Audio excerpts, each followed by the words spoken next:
Hi, I'm Anne Gannon, and welcome to my podcast, The Franchise Accelerator. As the founder of the Largo Group, I have provided accounting services with a specialty in the hospitality industry over the last decade. I have prided myself on finding a way to work with my clients, not just where their businesses are today, but working with them to scale. What I've realized over the course of this work, this mission, is that the common challenge for business owners is how to scale. How can you go from one location to many locations if there's just you?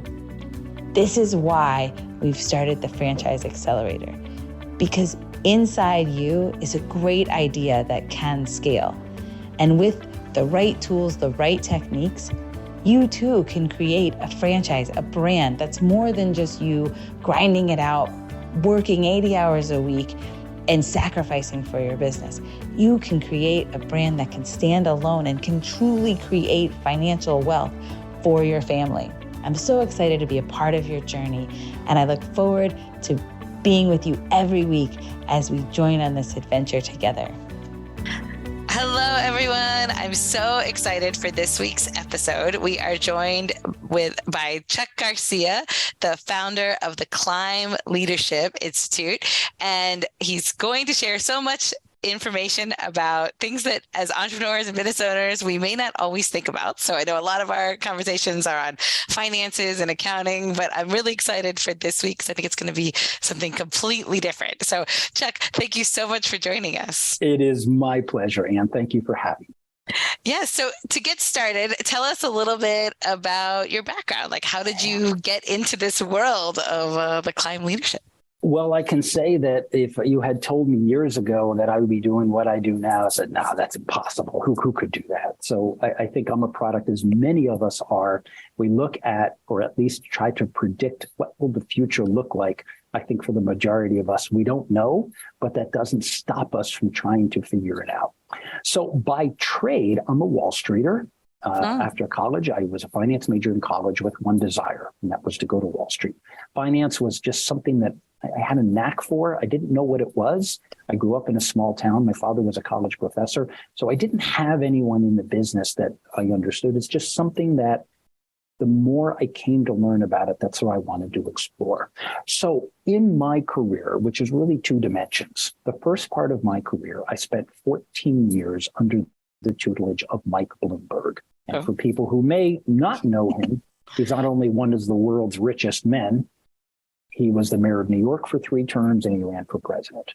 And interestingly enough, he told me in the mid-90s that he wanted to be any one of 3 things. I'm either going to be the president of the United States, the president of the World Bank, or the mayor of New York. So he became one of those. He ran for another one of them, and maybe he was in consideration for the World Bank. But I say that because my job, and even though I never would have expected that this is what I was going to do for my career, I majored in finance because I thought I was going to become an investment manager. Didn't happen. Bloomberg, as an organization, is a little bit different, but it serves the investment management community.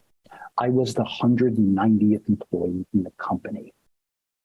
Through the 90s, when the company was emerging, my job became the public spokesman for the firm, which really meant it was a juggernaut of an organization with a global reach, businesses in 150 countries. My job was to travel around the world, step on stage, branding the company, branding the individual, getting the name Bloomberg was my mission. So through the years, what I really did, it was a career change where I never expected this. I didn't talk anything about finance. Instead, what I was developing, and I didn't know it, and I know it now, I was giving birth to what became my second career. So I stepped on probably 150 stages a year, anywhere around the world. And even though this wasn't something I was trained to do, the organization saw I must have had some kind of knack for it. And I grew into it. And I didn't know what I was doing, but I remember something I learned years ago called the as-if principle. If you don't know what you're doing, just behave as if you know what you're doing. And sooner or later, I like that. Right, you fake it till you make it. So my background is very much rooted in the service of that organization. And I spent several years when he became mayor at an organization called BlackRock, which is the world's largest investment manager. Right. And now I do two things. Well, I represent two organizations. My own company, Client Leadership. I am an executive coach to many Wall Street companies, and I teach two domains, public speaking and emotional intelligence. I'm also blessed to be on faculty at Columbia University, where I teach in the graduate school. Oh, wow. And I teach brilliant engineers two things, public speaking and emotional intelligence, which is what the companies who recruit at Columbia said, you're sending us really good engineers. Yeah. But let me tell you what they're not. And when we ask them to do non-engineering things, they're not very good at it. So, which was an opportunity to help them to get good at something where people told them this is not important. Or even if they didn't express it, they focused the way a restaurant owner does. You're focusing on what is the I'm going to prepare halibut with asparagus. I'm going to put it in a bechamel sauce. Okay. The guy in the kitchen gets to do that. My experience is the server who comes to me and my wife and my children and greets me. I don't know what the kitchen looks like. Yeah. What I know is how that server makes me and my family feel. And in a way, what I do, just to boil it down in the simplicity, I really help people raise the consciousness that whatever it is you're doing, they're not going to remember what you said. The best they can do is paraphrase it. Oh, what was that point he made? But what they will never forget, and I know the restaurant owners live this, how do they make them feel when it was all done? And when we're leaving that restaurant, when we ate at Valentine's Day, we left. What were we talking about? We weren't talking about the food necessarily. We were talking about how we felt when the bill came and we were settling it. We were chatting with the server. She was lovely, on her game. She made us feel welcome. Yeah. And she did everything with perfect execution. The food was great, but it was what we felt that became the hallmark of what we actually talked about. And the brand for this restaurant is what we talked about when we were no longer there. And that's what I do, Anne, and I help people to understand. It's one thing to get up in front of an audience and tell them things, or get up in front of a classroom, teach them something. I just think most people can do that. I can train a chimpanzee to get in front of a stage and say something in a certain way. But I don't know how the audience or my students are going to feel until I am done with that and everything is wrapped up. And what are they saying? So that's what I do, Anne. And it's something, when I thought about school, you cram, you exam, you regurgitate, you get an A, and everybody's patting you on the back for how smart you are. I think to sum up this introduction, for me, I had to redefine what it meant to be smart. And what I hope that I can do with the people in my world, help them to redefine, reassess, what does it mean to be smart in this day and age? And it's not what most people expect. No, it's not. I love that message. So, a lot of what we talk about here, just because we're hospitality, is how much or how things changed as a result of COVID, right? So COVID came and hospitality, and it just, blew up everybody's world, but not necessarily yes, it was a hard time, but I think there's a lot of lessons there. There's a lot of pivoting that happened. There's a lot of looking forward to a forward that may be completely different from what you thought it was in 2019. So I say all that to say, how did it change, what you've seen in communication or what people think? Like, what are some of the things that you've seen change during this time? It was a whopper question, Anne, because when we consider COVID and we do the postmortem, sadly, what we talk about, who died? Okay, tragic, very sad. But most people didn't, but everyone was in it. We were in this vortex. And to the restaurateurs, I felt your pain. Oh my God, it was horrible not being able to go. But here's where it changed. When you meet people, let's just say pre-COVID, there was a clarity of you're doing what you're doing. You've done it that way because why wouldn't you?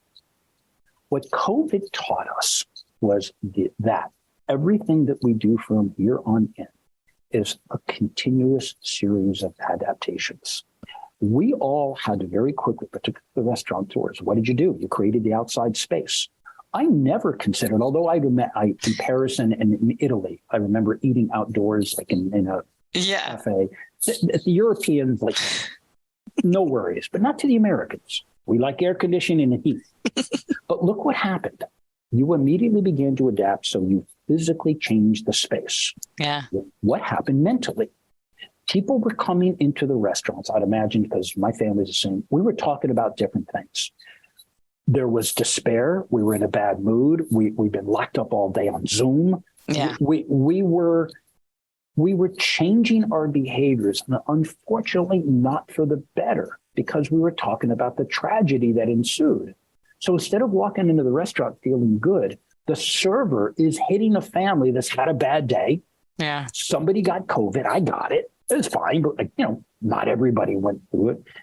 It changed our conversation. So we're at the dinner table. It changed the vibe and the mood. And the first impression when we're sitting down at the table and the server comes and, hey, how are you? What would you like? And somebody takes their bad day out on the server. I've seen it happen time and again. And I'm not blaming any one individual, but we are a product of this COVID environment. And my message here, if nothing else, it causes us to reassess when we sit down at somebody's table. Think about what it is you are communicating nonverbally. Before you even open your mouth and you're sitting at that table and you're complaining that the silverware is crooked or the plate isn't quite right. Okay. Don't be taking it out on it. Just, I get it. We're all under stress. But I think COVID, and what I try to be a champion of, is let's be mindful of time and place.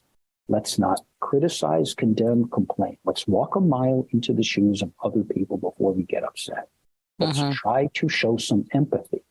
And I think that's what COVID has changed. The emotional intelligence that we bring to our interactions has become far more important in this really strange world that none of us could have predicted than it was ever before. Would you agree?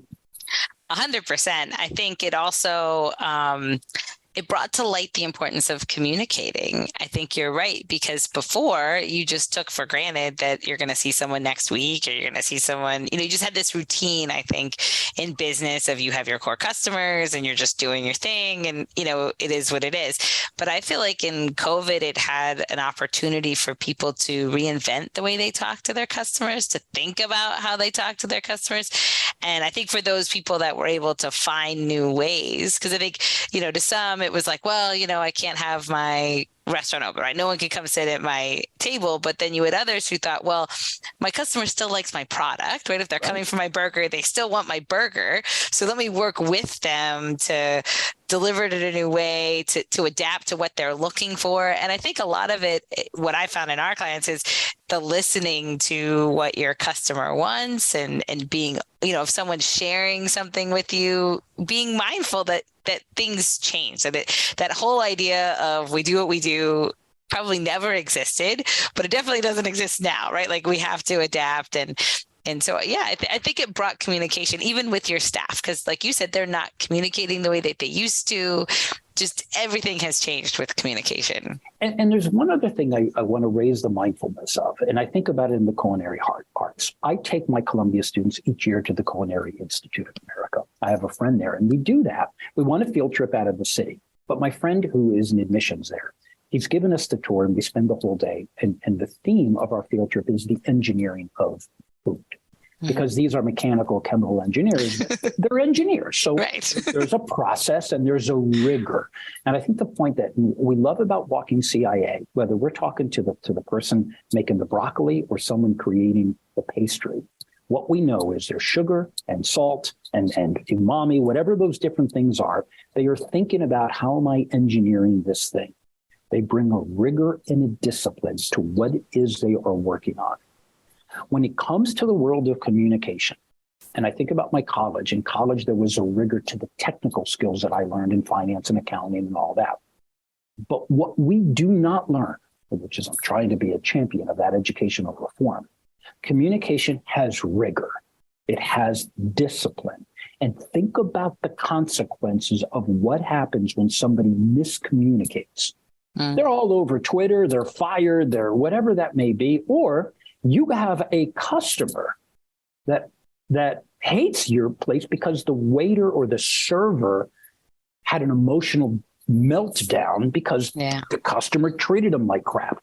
It's not even worth talking whose fault it is. The fact is we have two human beings not connecting to each other and so dysfunctional in how they're making each other feel. Everybody's feeling bad about it. So I try to get everybody in my world. We take responsibility for the gravity of that conversation. Take a deep breath. Take a pause when you're speaking. If you're having a bad day, get reset.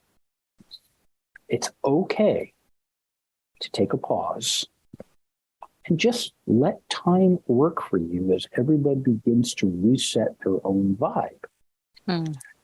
And I say that, Anne, because as a New Yorker, and this is everywhere, but people are talking 100 million miles an hour.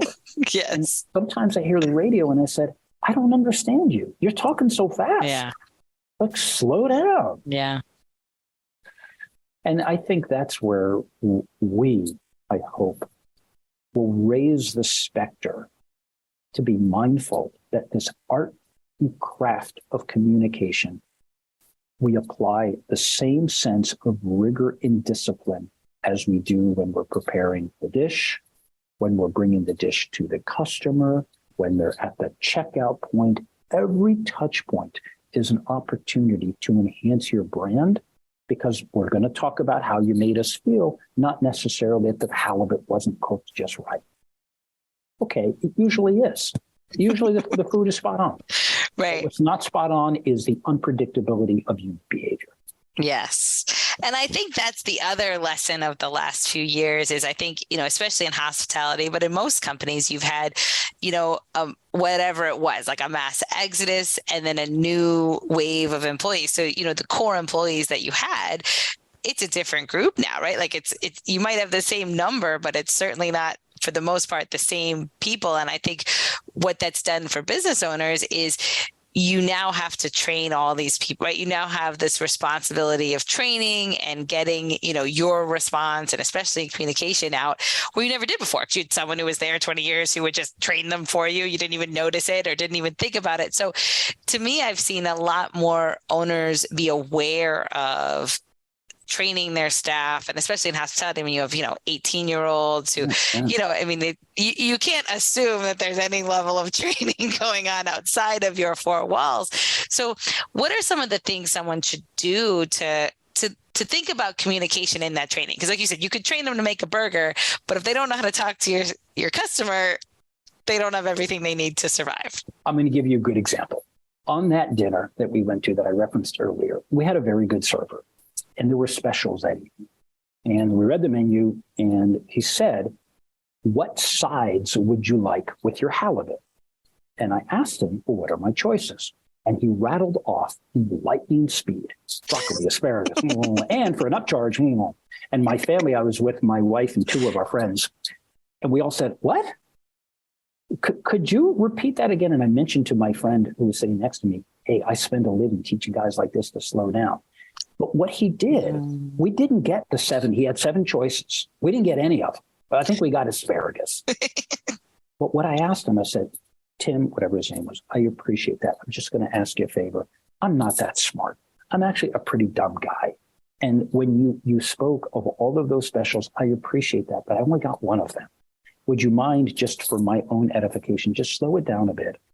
And cluster, what I encouraged him to use something that I use, and it's a chapter in my book called The Rule of 3. And if you think about Snap, Crackle, Pop, Blue Oyster Cult, I Came, I Saw, I Conquered, 3 Musketeers, 3 Little Pigs. Think about as children what we learned in our minds about how we catalog a quantity of information. So he had 7 specials. Think about it. I said, Tim, why don't you give it to us 2 clusters of 3? Asparagus, broccoli, cauliflower. Take a pause. Let us catch up and visualize asparagus, broccoli, and cauliflower. Not a lot. I know you're busy. You got 100 other tables here. Take a breath. Give us another cluster. Sweet potatoes, French fries, something else. Okay, we're now up to 6. Pause. Give us the last one. So what people can do, 2 techniques here. One of them is to pause, strategically pause, to allow the listener time to catch up to your message. Because if they're not caught up, you're still talking and they're trying to catch up, which means you've diminished your capacity. I'm only half listening, which is not effective, which means I misinterpret what you're telling me because I'm not present. Second thing, when you are, to the servers who are listening, take it for what it's worth. When you're explaining all of these things that are on display, slow it down. I know you're in a rush. Resist the impulse to go too fast, because otherwise the consequence, you're going to have to do it again, and it's taking more time. Tim needed to restate the second time. If he got it right the first time, we wouldn't have been having that conversation. We would have gotten all 7. We would have picked our 2 sides. So the technique, pausing to allow the listener to catch up, and for you, the server, to take a breath. When you pause, 2 things are happening here, you and them. You pause, you slow down. You've gotten air back into your lungs, and you're ready to repeat this next cluster. Then use the rule of 3. Think of the simplicity as children, 3 blind mice, 3 musketeers. The genie gave you how many wishes? Hey, this is how the human brain has evolved over the years, that the Greeks figured this out thousands of years ago. Yet, with Instagram and social media, it's making us a bit wiggy and we're going too fast. Yeah. So that's part of the rigor and the discipline. Dial the mind back a bit. It's okay to slow it down. No worries. They'll get you the first time, and they won't be complaining that you're a terrible communicator. Oh, and by the way, I'll have asparagus and broccoli. Thank you for that. That's what you remember. So those are the tactics I'd like to leave them with. These are 2 chapters out of my book called The Climb to the Top, which uses mountaineering as a metaphor for how to climb careers using communication tactics. I've just explained 2 of them. Simple. And they're not that hard, but we need to be committed to do it better. Yeah. Those are such great lessons. So in your book, so you talk about how to climb to the top.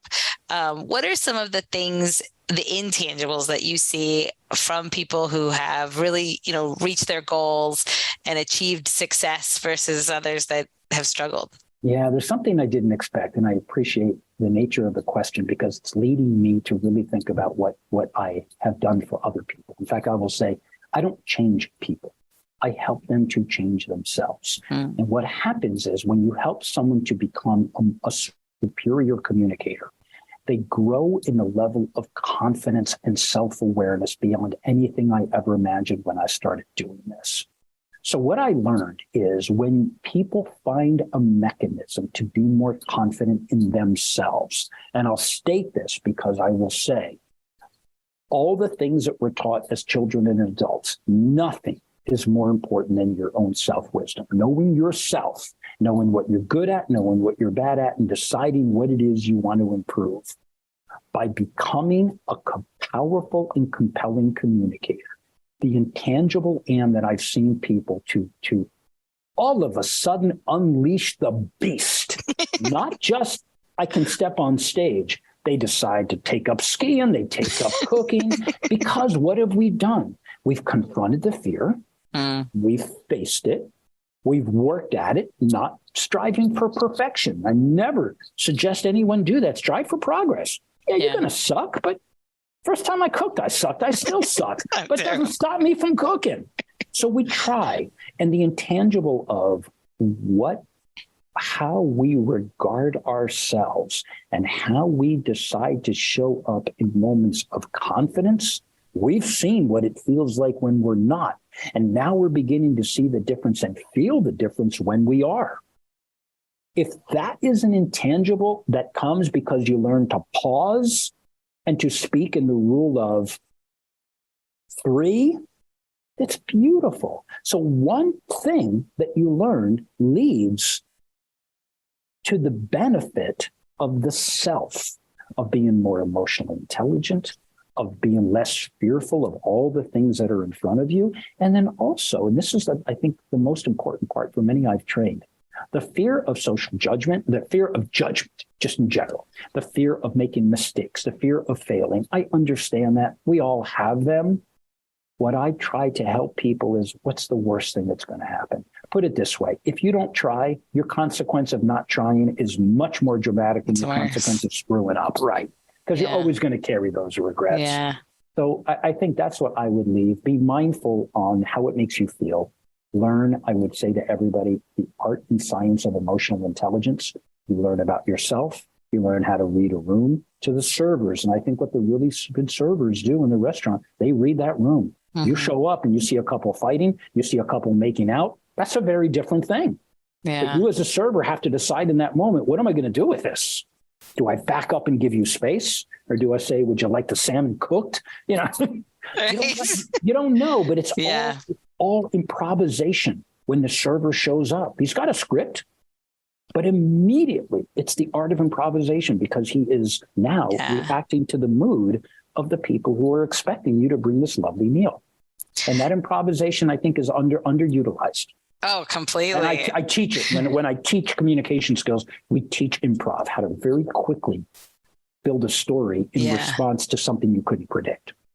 Well, and I think that alone is such a valuable thing for our audience in terms of awareness. I think so many times you have your favorite employee, like, you know, if you're a restaurant, you have the person who gets the best sections on the Friday and Saturday night. And then you have the others where it's like, why can't they all be like Sally or, Sam or whatever it is? But I think the awareness of what you're talking about is a skill, not necessarily Sally was born to be the best server, but there's a skill there. So talk to us a little bit about how do you develop that skill in your team? Yeah.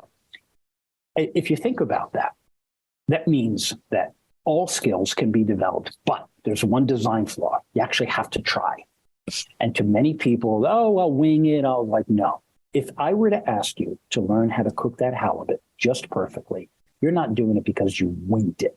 You did it because you went to culinary school. You were with your French mom for 16 years. Who taught you exactly how to make the sauce. Nobody got to be where they were in the restaurant business without the rigor and discipline of some form of education. And it doesn't have to be CIA or the French Culinary Institute in New York. I work with a sous chef whose mom, he never went to culinary school. He was in the gravity of his Italian mom. He said, my mom taught me all my instincts are because of what she taught me in the kitchen. Yeah. But the reason I'm saying that is when it comes to communication or emotional intelligence development, it begins with an assessment. It begins to help you to understand before you go and try to tackle this big mountain. Do the small steps. There's no shortcut to the top. You can take an emotional intelligence assessment. You can take a communication assessment. You can go to my website. My website is chuckgarcia.com. There's a button that says engage. And from the engage button, there's something called an assessment. In fact, anyone's listening, click it.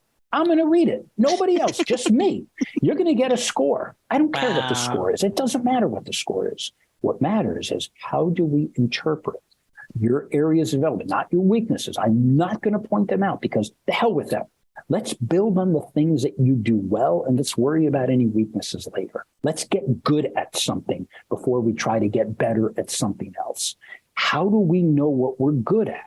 Well, one of the ways is an assessment, and then spend time with me or you're someone else. It doesn't have to be me. Spend time in the tutelage of someone who can help you take that assessment and develop a plan. Think about all the money you spent on college and tell me honestly it was worth 100% of what you spent. I don't think so. I had a good college experience, but when I think about if I had to put a grade on it, I was really studious. In fact, I was too studious. I should have been partying more. But I said, no, I got to get to Wall Street. I got to study. What a colossal waste of time because I barely remember anything because I forgot everything 7 days later. Not this.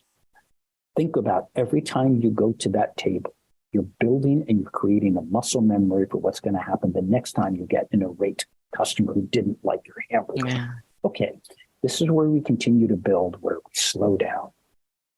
Mr. and Mrs. Jones, I am sorry that hamburger was a little more pink than you want. My apologies. We accept full responsibility with it. It's in the act of how I handled it that most people, I'm creating a rational scenario here, but it's that learning, not what you say. It's how you say it. 55% of communication is driven by the nonverbal first impression. Wow. 38% is driven not by your voice, your tone. Think about the tonality. If I say, oh, good morning, welcome to our restaurant. Good morning, Mr. and Mrs. Jones, or good evening. Thank you for coming. It's my pleasure to serve you. Can I get you something to drink? Think about the difference in the impression. That 55% of that impression that's been planted now add 38% tonality. Only words are only 7% of what we remember. So we want to make our words count. But we've got runway before we begin to speak.